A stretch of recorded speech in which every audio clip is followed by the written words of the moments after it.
Hi, it's Dr. Sandy Laura Cremers from Visionary Eye Doctors, and thank you for joining us for podcast number 11 on the EYE show. I have George Word with me, which is our behind the scenes man who's been helping me through this whole thing, and we're going to interview him today because he's pretty close to the issue we're going to talk about. So we're going to talk today about going back to school and how to conquer video game addiction. And they're kind of related. I think a lot of parents that are listening and even students out there will probably appreciate what summer and this past year has been like, during COVID. So a lot of parents have been telling me their kids have been on screens, record number of hours per day, teachers, parents, all of us. And especially during COVID when we were kind of quarantining, what can you do inside your house? How boring does it get when you keep seeing the same people over and over? Video games were this incredible outlet for a lot of people, including parents. So I want to start off telling two stories. One's a joke, actually, which I'm not great at telling jokes, but this is related, and I think it's kind of funny. It's actually my favorite joke of the week. And then the other one is patients that came in to see me, so I want to talk about that. So the first one is, why did the clam eat the little fish? George, why did the clam eat the little fish? Do you know this joke? Do you know this joke? No, Okay, so it's because he was shellfish.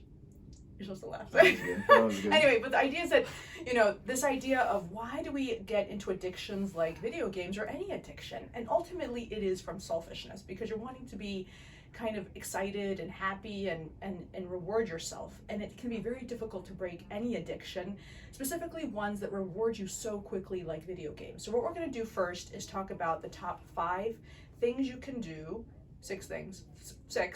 5 or 6 things you can do for your child that's going back to school, whether it's your elementary school child or your college kid, right? You're in college. Yeah, so what do you do as a student, and what can you do for your kids if you're a parent? And then we'll tell one story a little bit in there about a patient that I met this week. And then we'll talk a little bit about how to conquer video addiction, or any addiction for that matter, which is not easy for anybody, of course. So the first thing you want to think about when you're thinking about, what can you do for your child? Well, the best thing, of course, is getting good sleep.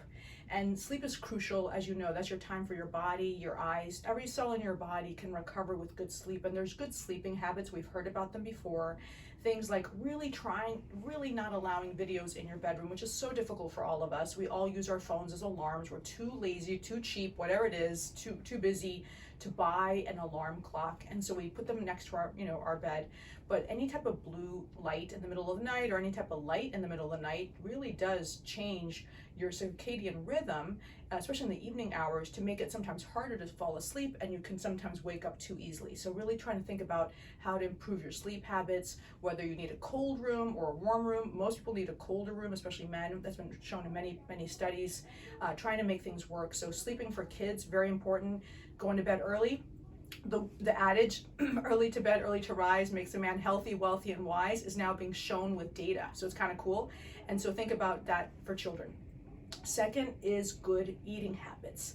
So we've talked about this in many podcasts in the past, and I'm all about a low inflammatory diet, a high antioxidant diet, which is a low inflammatory diet. So that's in your green leafy vegetables. You want to have your kids eating a lot of either chopping up the spinach, giving them a smoothie, whatever you can do to hide it so they can learn in their palate, their taste buds will learn to like it.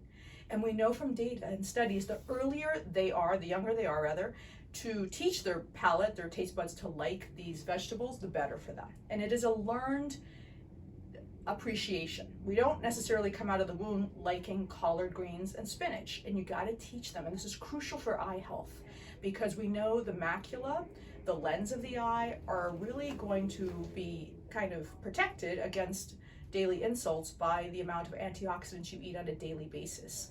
And so that's crucial. So things like collard greens, spinach, kale, all the green leafy vegetables. Avoid iceberg lettuce like the plague. It has very little antioxidants. It has some fiber. It's really a waste of time and money. So romaine, those kinds of lettuces you want to eat, not just peas and carrots. When you say your child's eating a lot of vegetables, it's not peas and carrots. That's the highest carbohydrate index among the vegetables. So you want to think about those other green leafy vegetables, or even celery, things like that are actually kind of good.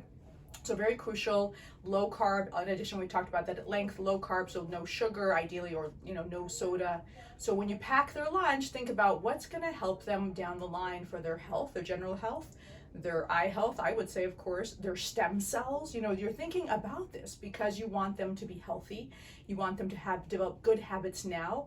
And one of my favorite quotes, this is a well-known quote, which I really, really love, and I love reminding myself about this and also my kids, is your beliefs become your thoughts become your words become your actions become your habits become your values, and your values become your destiny. And the idea is that, you know, your habits can be virtuous, and you can develop courage in whatever decision you make. So as a parent, you have to decide if you're going to say yes or no to your child. And it is much harder to say no to the video game or no to the soda or no to the chips than to say yes, because otherwise they're going to whine. And the same thing for a student. If you're a college student or any student, it's easier for myself to say yes to something that I really want than to say no. But if I say no, then I'm building up that virtue of courage, which is very important. There's the physical courage and the moral courage, and both are very important for not only your physical life, but of course I would say spiritual life. So very important to say no to yourself as often as you can, because it does make you a stronger person, both physically and spiritually. We talk about all the time with the Olympics just finishing this summer, how these athletes were really saying a lot, you know, struggling, really enduring pain and suffering to get what they wanted. And so they're constantly saying no to themselves. I'm sure that a lot of them wanted to go play with their friends or go see a movie, and they said no because they knew they had this higher goal. And so as a parent, you got to think about what is your goal for your child this year, let's say this week, this year, and then of course for their life. And as a student, the same thing. What is your goal for this year? What is your goal for this year, George? Get all A's. Get all A's. And survive, right? A lot of parents are kind of like, let me just get through this hour or the witching hour, or let me get through this day. But at some point when things kind of get a little bit more calm, you will have that bigger vision of what you can do, and you want to arm your child or yourself with the best tools possible. And I would say, obviously, you know, on this physical realm, having the best stem cells you can have, and that's all about a good sleep pattern, a good diet. And in the spiritual realm, I'd say, of course, trying to increase their virtue and their ability to make good decisions. So that's number 1 and 2. And then I would say number 3 is getting a good pair of sunglasses for your child and a hat whenever they're outside in the sun. We know, of course, sun protection is crucial for preventing cataract and macular degeneration, which is something that we all are thinking about as we all live longer, as we're worried about ozone layers and things like that and protecting our eyes. And so I generally tell people go with a reputable brand like Ray-Ban or one of the good brands out there. Generally have the UVA, B, and C protection most sunglasses require. And then number 4 is good video habits. And this is something I think we're all struggling with. And I know, you know, students, and we're going to talk about this a little bit, about how to have good video habits. And we've talked about a little bit of, you know, looking away from the screen every 10, 15, 20 minutes, blinking as frequently as you can. You can not be on video, you know, print out your material, read books, encourage your kids to go outside and play. Sports are crucial for kids. You got to kick them out of the house, literally kick them out of the house, make them run around the house 4 or 5 times before they want to see anything on the video. That's what we do. And we have very little video time, but we try to make them, you know, play sports outside and really socialize with friends in person, or, you know, just kind of get out there. So really limit screen time. And the number of hours a child should spend on a screen is very dependent on some key factors. One of the key factors is your meibomian gland anatomy. We've talked about that with the meibography. If somebody has almost no meibomian, if a child has almost no meibomian glands, I tell them you want to avoid screens really like the plague. You know, that's the kind of thing we used to say. And the idea is that you really know that the ability for children to blink when they're on screens is so limited. They forget, they're so concentrated, and we'll talk about why in terms of the addiction and the neurotransmitters running through their brain, that they literally forget to blink, and then they dry up their oil glands, and it causes big problems when they're young and when they're older especially. So that's key of thinking, you know, what can you do to close your eyes, limit the blue light filters, even though we don't have great data on that just yet. Some studies are kind of showing blue light filters, especially in the evening for children and students and parents, is important. Maybe not the whole day, but a little bit of blue light filtering during video time is probably a good thing, but we just don't have data to prove it. That's why a lot of doctors don't talk about it. So those kinds of habits are crucial. talking to your friends, not texting them, waiting as long as possible to give your child a smartphone. That's just truly a Trojan horse. You need to filter those smartphones, ideally a flip phone. We talk about the school my kids go to. A lot of the teachers still have flip phones, and it's an incredible witness to the high school students who have the latest iPhone to see their really incredible PhD teacher with their flip phone, realizing how of a Trojan horse that is, because you have this billion-dollar industry on the other side trying to get everybody addicted to that screen. We know the porn industry, the video game industry, they are really doing everything they can, and they have it mastered. They are brilliant at making sure the neurotransmitters in you and your child's brain or your brain are really making you addicted to that screen, whether it's Google or Amazon or video games or whatever. And we use these for good, but that's where you have to make a choice to know when to stop and help your children learn that. So we're going to talk more about that in just a few minutes. So number 1, good sleep. Number 2, good diet. Number 3, good sunglasses and a hat. And number 4, good video habits. And number 5, avoid video games. Just avoid them. You know, there's an article that came out yesterday about China that just made a law to outlaw video games during the school week and allow only 1 hour on the weekends and holidays. And did you hear about that? So, so it's a totalitarian country, right? They know everybody's social score and credit score. And so what happened? They realized that the video people that were on video games, and they know who's on video games, they know this, their scores on their tests were decreasing. Their rates of myopia was increasing. Their rates of dry eye were increasing. They know this data. And for better or worse, you know, they use this data and they just made a flat out rule, we're not going to do this. And the reason is because they want to create an incredibly strong army of citizens to probably conquer the world. I mean, I think that's pretty clear. And they are seeing that their boys especially are becoming lazier, weaker, less fit. And they just said, we're done. We're not going to do it. So that's quite the extreme. The real extreme is just no video games at all. So they're kind of a little bit on the other side of the extreme. And then there's the parents that in Korea in 2010 that were so addicted to their video games that they allowed their 6-month-old to starve to death. And they were imprisoned for malnutrition because they were so addicted to video games. So there's a spectrum. And every person that's listening to this, every parent who's listening to this, has to decide where you are on the spectrum, either as your, husband and wife, as parents, or you're a student, or yourself thinking about, you like video games, you like to be on screens a lot.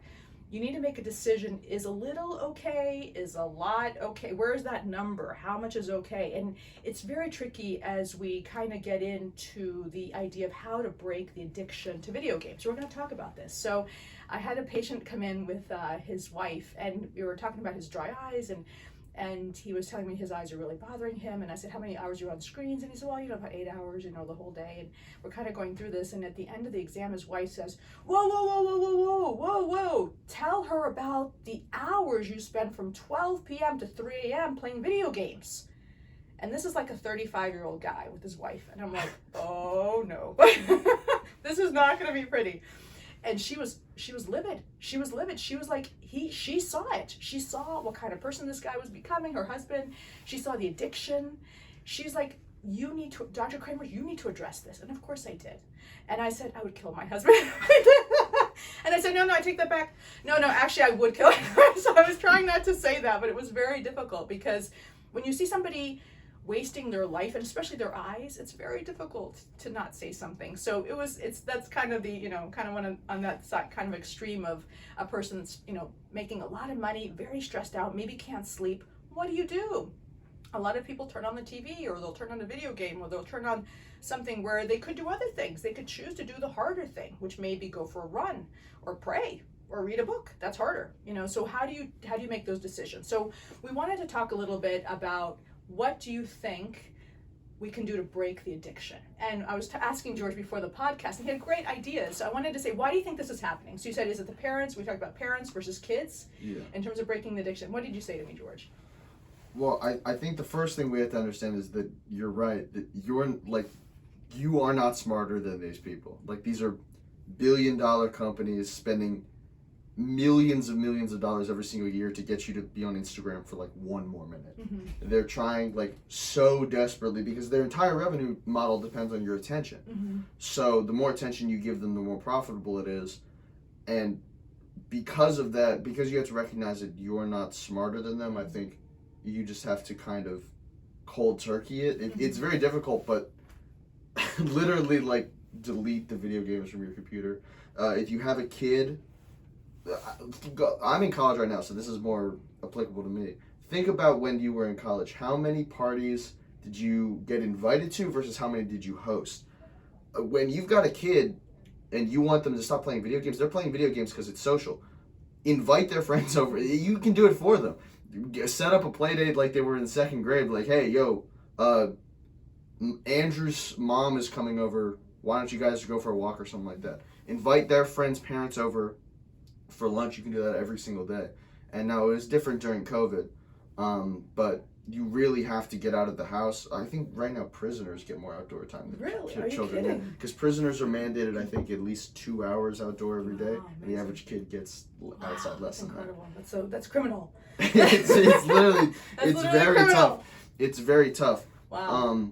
But especially when the games are social, and especially for guys, when I've got kind of an obsessive personality, and so I want to be like the best at something, and it's tough when video games present kind of like the only real outlet that guys have left to be competitive, where there's a solid winner and a loser, where you can state objectively your score. Chess is kind of like that. It's got a rating. There's always a winner and a loser, and so I love playing chess because it's like that, and a lot of guys are like that.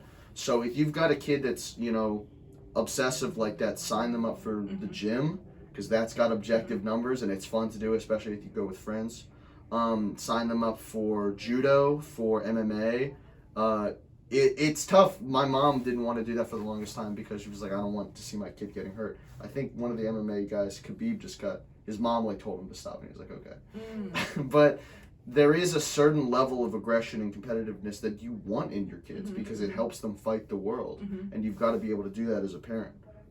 And you mentioned street fighting. We should go back to street fighting. We should go back to street I said that off the podcast. That's not on record. But I mean, as kids, we fought. We threw stuff at each other, and it's fun to do. It's not as harmful. I mean, it's a very boy thing. It's it's kind of a boy thing. But I think it's good.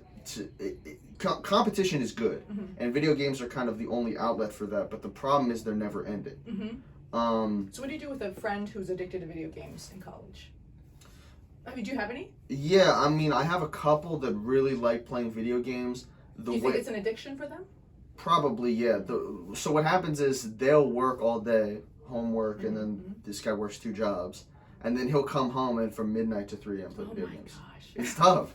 It's tough. The way we circumvent that sometimes. I mean, I'm not this guy's parent, so I don't really do a whole lot, but we'll just have conversations instead of play video games. Invite some friends over, and we're all they're dragging him out. Yeah, we're dragging him out a little bit. We're all philosophy majors, theology majors, stuff like that, business.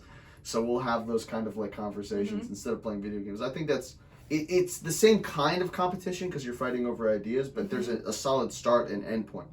There's something called, every app has this now, it's called infinite scroll. Okay. Where Instagram doesn't stop scrolling.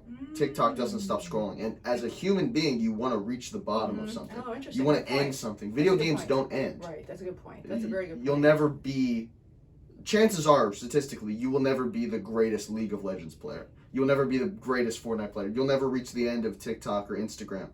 And so you just literally have to recognize, they're smarter than you. You just delete it. You're never going to win. You're never going to get to the end.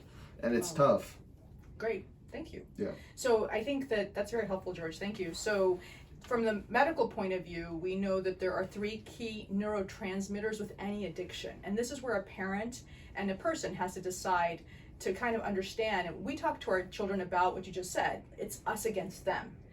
This company is making billions of dollars trying to get you addicted to the video, the porn, whatever it is, and you are a pawn. And nobody, at least my boys, do not want to be a pawn in anybody's game. They want to be the leader. They want to be the mover and the shaker. And so you can maybe, depending on your child's personality, help them understand how they can conquer that by not giving into that, like not just saying yes to somebody else making billions of dollars off sacrificing their eyes, their brain, their soul. And you can talk about that. So that's very helpful, because there are 3 chemicals, the neurotransmitters, that flood the brain anytime you do something pleasurable, whether it is, video games or eating food or whatever that's good and bad. And some of them are very, very good. These are beautiful neurotransmitters, but if they're excessive, they can be used for evil, or I'd say bad stuff, not necessarily, we won't go into the moral component right now, but the first one is dopamine. Dopamine is your motivation, your ability to kind of, your fight and flight response, your ability to kind of want to do things and move and have action and stuff. And that is flooding the brain anytime you're on a video game, anytime you're watching a movie or a TV.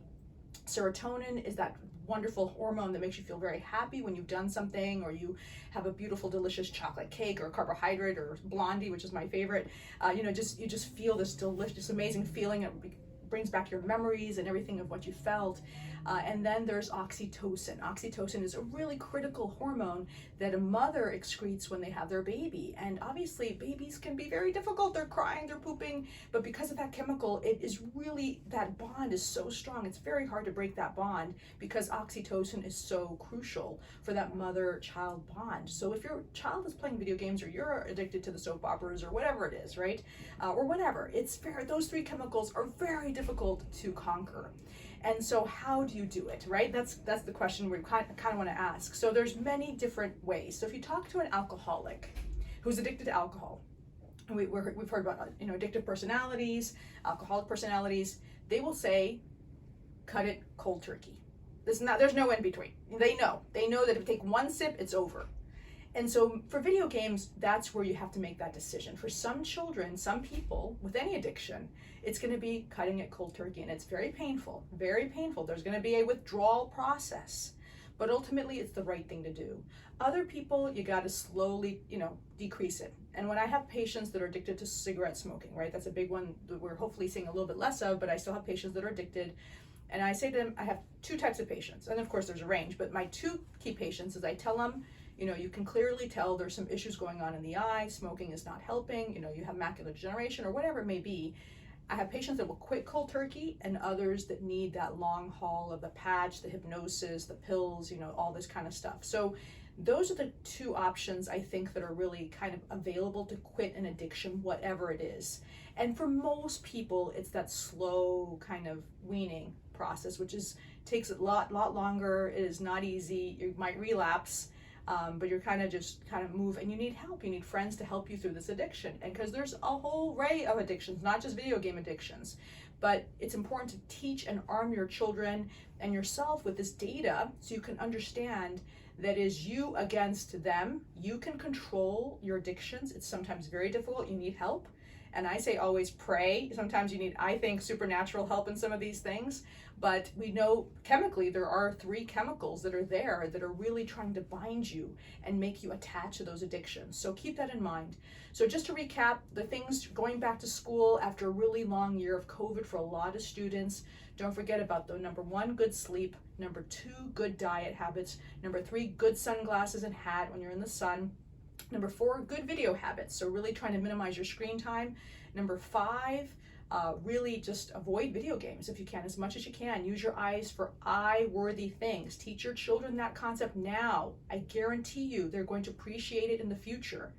And the last one is just go outside. Enjoy the sun, enjoy the outdoors, really breathe in the fresh air, take time to relax, and really just focus on teaching yourself and everyone around you about those good habits.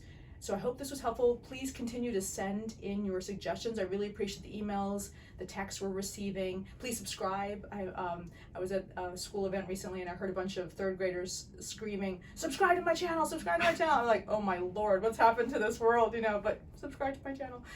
Anyway, so hopefully this was helpful. Thank you for joining me. Thank you. Great. And Thank log you. off YouTube.